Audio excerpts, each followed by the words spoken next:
મારો જન્મ કોઈ મહેલમાં નથી થયો, મારો જન્મ એક ઝૂંપડીમાં થયો છે, પણ મારા આંખમાં એક સપનું પહેલેથી જ ધબકતું હતું, સ્વરાજ્ય સ્વરાજ્ય અને સ્વરાજ્ય.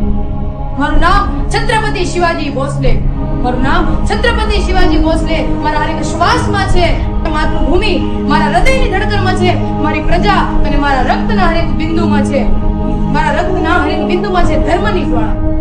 અને તલવાર ઉપાડવી સહેલી છે, પણ તેને ધર્મના માર્ગ પર ચલાવવી ખૂબ જ અઘરી છે. હું લડ્યો હતો માત્ર મરાઠાઓ માટે નહીં, પણ હું લડતો હતો મારા સમગ્ર દેશ માટે.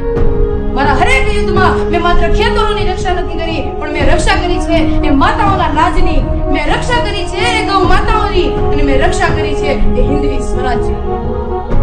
હું તલવારથી નહીં પણ સત્યથી જીત્યો છું. હું તલવારથી નહીં પણ સત્યથી જીત્યો છું. હું ક્રૂરતાથી નહીં પણ ન્યાયથી જીત્યો. એ શત્રુઓ ગાજતા તોફાનોની જેમ, પણ હું ઉગતો અડીખમ પર્વતની જેમ. એ શત્રુઓ વિચારતા કે આ એકલો શિવાજી શું કરી લેવાનો, પણ મેં તેને બતાવ્યું કે આ શિવાજી એકલો નથી, આખા રાષ્ટ્રની તાકાત છે આ શિવાજી.